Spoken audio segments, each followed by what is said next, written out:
এই স্মার্টফোনটার নাম হচ্ছে Realme 14 Pro Plus। আদপে ভালো স্মার্টফোন, কিন্তু সকলের জন্য একদম পারফেক্ট স্মার্টফোন নয়। এই স্মার্টফোনে এমন অনেক জায়গায় প্রবলেম রয়েছে, সেই প্রবলেমগুলোকে নিয়ে আজকে ডিসকাস করব। আর এই স্মার্টফোনটা গত 10-12 দিন আমি আমার প্রাইমারি ডিভাইস হিসেবে ইউজ করছি।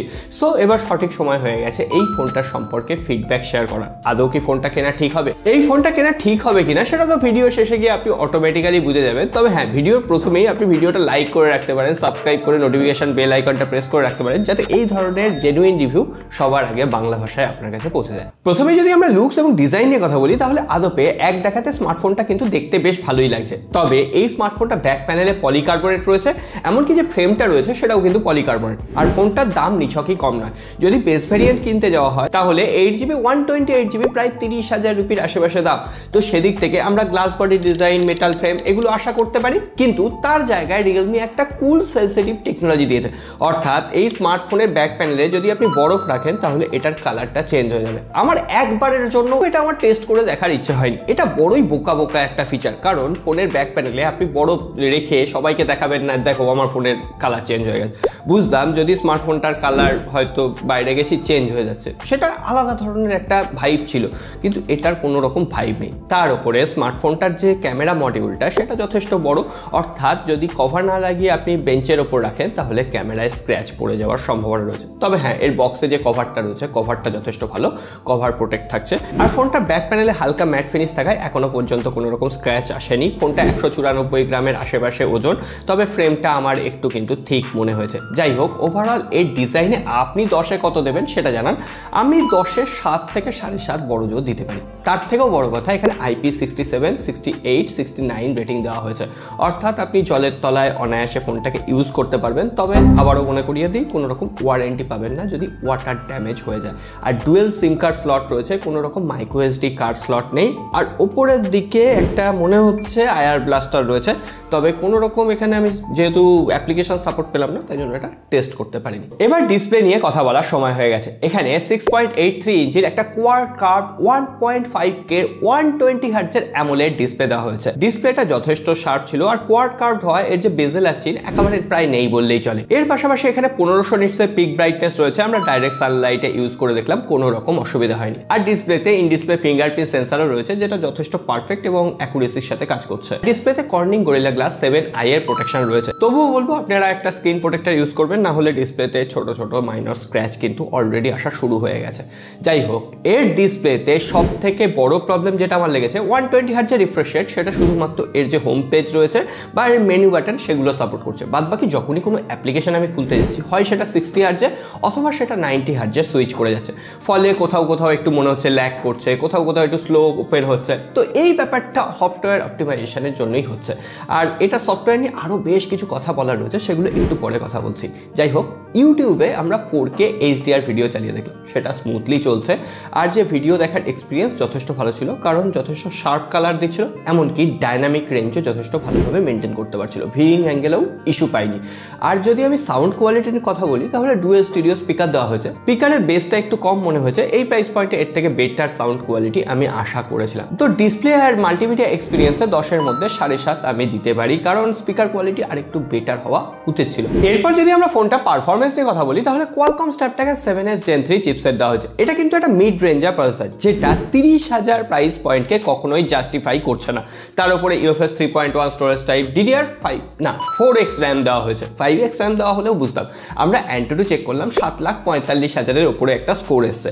অনেকের দেখলাম 8 লাখ এসছে, তাদের ক্ষেত্রে হয়তো তারা আপার ভ্যারিয়েন্ট ইউজ করছে। যাই হোক, এবার যদি একদম রিয়েল টাইম পারফরমেন্সের কথা বলি, ডেইলি অ্যাপ্লিকেশনগুলো স্মুথলি হ্যান্ডেল করতে পারছে। তবুও বলবো ওই রিফ্রেশ রেটের প্রবলেমের জন্য বেশ কিছু জায়গায় জিটারনেস মনে হচ্ছে, ল্যাগ মনে হচ্ছে, কিন্তু ওভারঅল যে অ্যাপ্লিকেশনগুলো সেগুলো ভালোভাবেই ম্যানেজ করতে পারছে। এমনকি র্যাম ম্যানেজমেন্টও ভালো ছিল, তবে অ্যাপ্লিকেশন ওপেনিং এর যে অ্যানিমেশন সেটা অনেক সময় ডিলে করছে। তো এর পাশাপাশি আমরা গেমিং টেস্টের জন্য পাবজি খেলে দেখলাম 90 FPS পর্যন্ত সাপোর্ট করছে ঠিকই, কিন্তু সেখানে ফ্রেম ড্রপ হচ্ছে। আর 60 FPS-এও আপনি অনেকক্ষণ খেললে ফ্রেম ড্রপ হবে, এমনকি এক্সট্রিম মোমেন্টেও কয়েক জায়গায় ল্যাগ করে যাচ্ছে। তো সেক্ষেত্রে গেমারদের টার্গেট করে বা হেভি পারফরমেন্স যারা চাইছেন তাদের টার্গেট করে এই স্মার্টফোনটা কিন্তু নয়। আর এই স্মার্টফোনটার আরও একটা সব থেকে বড় প্রবলেম, এত প্রবলেমের পরে, যেটা হচ্ছে সফটওয়্যার অপটিমাইজেশন। এখানে out of the box Android 15 দেওয়া হচ্ছে, হ্যাটস অফ রিয়েলমি। এর পাশাপাশি রিয়েলমি UI 6.0 দেওয়া হয়েছে, যেখানে কোনো ফিচারের অভাব হবে না। ডুয়েল অ্যাপ্লিকেশন আপনি ইউজ করতে পারবেন, অ্যাপ্লিকেশন হাইড করতে করতে পারবেন, কোনো অসুবিধা নেই। কিন্তু এখানে দুটো বড় বড় অপারেটিং সিস্টেম আপডেট আর 3 বছরের সিকিউরিটি প্যাচ লেভেল আপডেট দেওয়া হবে। সুতরাং প্রাইস পয়েন্ট অনুসারে আপডেট পলিসিও আমার কাছে কম লেগেছে। অন্তত 4টে অপারেটিং সিস্টেম আপডেট দেওয়া এবং 4 বছরের সিকিউরিটি প্যাচ লেভেল আপডেট দেওয়া উচিত ছিল। যাই হোক, এর পাশাপাশি হট অ্যাপস, হট গেমসের মতো নোংরা অ্যাপ্লিকেশনের সাজেশন রয়েছে যেগুলোকে আপনাকে বন্ধ করে নিতে হবে, না হলে ভোরে ভোরে নোটিফিকেশন পাঠাচ্ছে যেগুলো আপনার ফোন ইউজেসের এক্সপিরিয়েন্সকে অনেকটা খারাপ করবে। সো এই কথাগুলো না সবাই বলতে পারে না। যাই হোক, এরপরে হয়তো আর রিয়েলমি আমায় ফোন টোন পাঠাবে না। যাই হোক, দেখা যাক এবার আপনারাই ভাববেন। আর এর পাশাপাশি ফোনটাতে 12টা 5G ব্যান্ডের সাপোর্ট রয়েছে। 5G ভিওএনআর আমি সিমপুরে ইউজ করে দেখেছি, নেটওয়ার্কে কোনো রকম প্রবলেম নেই। তবে হ্যাঁ, ভাইব্রেশন ফিডব্যাক যেটা আসে গেমিংয়ের সময়, সেটার যে হ্যাপটিক সেটা কিন্তু যথেষ্ট এভারেজ। যাই হোক, ফোনটাকে নিয়ে অনেক খারাপ খারাপ কথা বলা হয়ে গেছে, এবার আসল ভালো পয়েন্টগুলোই আসি। প্রথমটা হচ্ছে ব্যাটারি। 6000 মিলিঅ্যাম্পের ব্যাটারি, 80 ওয়াটের চার্জার রয়েছে। মোটামুটি 50 থেকে 52 মিনিটের আশেপাশে ফুল চার্জ হতে টাইম লাগছে। আর একবার চার্জ হলে মোটামুটি 1.5 দিনের ব্যাটারি ব্যাকআপ আপনাকে দিয়ে দেবে। তা আপনি যত হেভি ইউজই করুন না কেন, মোটামুটি 8.5 ঘন্টার আশেপাশে আমি স্ক্রিন অন টাইম পেয়েছি। যে ফোনটা টেস্টিং করছি এখন তো একটু হেভি ইউজ হচ্ছে তার উপরে। যাই হোক, এবার আসছি সব থেকে মোদ্দা কথায়, এটার ক্যামেরা সেকশন। এখানে ট্রিপল রেয়ার ক্যামেরা দেওয়া হয়েছে। 50 মেগাপিক্সেলের প্রাইমারি সেন্সার, 50 মেগাপিক্সেলের একটা টেলিফোটো সেন্সার যেখানে 3x পোর্ট্রেট জুম সাপোর্ট করে, আর 8 মেগাপিক্সেলের আল্ট্রা ওয়াইড। 8 মেগাপিক্সেলের ultra wide normal as usual কাজ করছে, যেখানে কালার কন্ট্রাস্ট লেভেল ঠিকঠাক ছিল, তবে শার্পনেস কোথাও কোথাও কম লেগেছে। তবে মেন ক্যামেরার আউটপুট কিন্তু যথেষ্ট ভালো ছিল। ডাইরেক্ট সানলাইট বলুন, একটু সানলাইট কম হয়ে যাক, বা ইনডোর লাইটিং কন্ডিশনে একদম ঝাঁ চকচকে ছবি দিচ্ছিল। এক্সপোজার কন্ট্রোল যথেষ্ট ভালোভাবে ম্যানেজ করছিল। ছবির যে কালার অ্যালগোরিদম সেটাও পারফেক্টলি ম্যানেজ করছিল। কোথাও কোথাও কালার হয়তো একটু বুস্ট করছে, কিন্তু সেটা আদপে আই ক্যাচি লাগছে, এমনকি সোশ্যাল মিডিয়া রেড লাগছে। আমি বিভিন্ন কন্ডিশনে বিভিন্ন ধরনের ছবি তুলেছি, আপনাদের সামনে দিয়ে দিলাম, এবার আপনারা নিজেরাই বিচার করতে পারবেন। আর ড্রাইভ লিঙ্ক সেটাও আমি ডেসক্রিপশন বক্সে অ্যাড করে দেবো, যাতে আপনারা সেখান থেকে একদম সঠিক শার্পনেসের সঙ্গে ছবিগুলো দেখতে পারেন।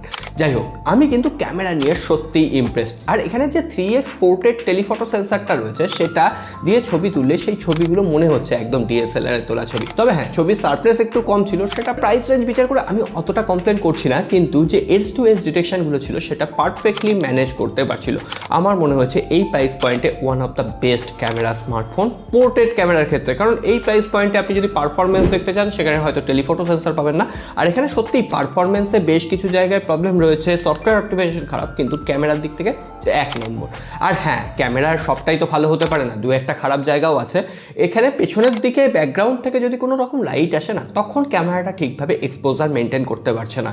আর তখন মনে হচ্ছে পেছনের ডাইনামিক রেঞ্জও ঠিকঠাক নেই, সাদা হয়ে যাচ্ছে। আর সেটা কিন্তু সেলফি ক্যামেরার জন্য প্রযোজ্য। 32 মেগাপিক্সেলের সেলফি ক্যামেরা রয়েছে, সেলফি ক্যামেরার আউটপুটও যথেষ্ট শার্প লেগেছে। আর আটা ময়দা মাখিয়ে দিচ্ছে না। আপনি এখানে নর্মাল টেম্পারেচারে ছবি তুললে হ্যাঁ, আমাকে আমার মতোই লাগছে, ক্যাটরিনা কাইফের মতো লাগছে না। যাই হোক, এইটা ভালো দিক। আর ভিডিও ক্যামেরার কথা বললে 4K 30 FPS এর সাপোর্ট রয়েছে। 4K 60 FPS পাওয়াটা উচিত ছিল। যাই হোক, এটা কিন্তু প্রসেসরের লিমিটেশন। আর আপনি যদি ব্লার ভিডিও শুট করতে চান, তাহলে 1080p 30 FPS এ ব্লার ভিডিও শুট করা যাচ্ছে। ব্লার ভিডিওর এফেক্ট অতটা ভালো নয়, মনে হচ্ছে একটা ছবি কেটে এনে বসিয়ে দেওয়া হয়েছে। মানে এজ টু এজ ডিটেকশন অতটা পারফেক্ট নয়। তবে ক্যামেরাতে আমি 10-এর মধ্যে মোটামুটি 8.5 তো দিয়ে দেবই এই প্রাইস পয়েন্টে। আর এই প্রাইস পয়েন্টে সব থেকে কথা উঠবে কি জানেন তো? স্যামসাংয়ের S23 ফ্যান এডিশনের সাথে। আমি বলবো এই ফোনটা বেছে নিন, কারণ S23 ফ্যান এডিশন আদপে পুরনো হয়েছে। আর না হলে Vivo V30 Pro কিন্তু 30,000 রুপির প্রাইস পয়েন্টে অন্যতম সেরা ক্যামেরা স্মার্টফোন। ওটাকেও আপনি চুজ করতে পারেন, কারণ ওখানে সেলফি ক্যামেরা আরও বেটার কাজ করছে। এটার থেকে ক্যামেরা Vivo V30 Pro এর বেটার, কিন্তু হ্যাঁ, একটু পুরনো হয়ে যাবে ফোনটা। সো এই হচ্ছে আমাদের ওভারঅল Realme 14 Pro Plus। আর একটা ছোট্ট জিনিস আমি মিস করে গেছি, এখানে অলওয়েজ অন ডিসপ্লে সাপোর্ট রয়েছে। সেটা কিন্তু proper always on display support, মানে 10 সেকেন্ড পরে বন্ধ হয়ে যাবে এরকম নেই। আর এই ধরনের ছোটখাটো জিনিসগুলো রিভিউতে অ্যাড করতে সত্যিই সময় লাগে, একটা প্রপার স্ক্রিপ্টের প্রয়োজন হয়, যেগুলো চটজলদি আনবক্সিং ভিডিওতে দেওয়া সম্ভব হয় না। তাই জন্য আমি একটু লেট করে রিভিউ দিচ্ছি, যাতে আপনাদের প্রয়োজনে আসে। আজকে আর কথা বাড়াচ্ছি না, আশা করি রিভিউটা আপনাদের যথেষ্ট হেল্পফুল হয়েছে। আর যদি কোনো প্রশ্ন থাকে সেটাও কমেন্ট বক্সে লিখে জানাবেন। লাস্টে আরেকবার বলছি, যদি ভালো লেগে থাকে লাইক আর সাবস্ক্রাইব করে রেখে যাবেন বন্ধুদের সাথে। যারা রিয়েলমি ফ্যান বয় আছে বা রিয়েলমি ফোন কিনতে চাইছেন, তাদের সাথে ভিডিওটা শেয়ার করবেন। সকলে ভালো থাকবেন, দেখা হবে আগামী পর্বে।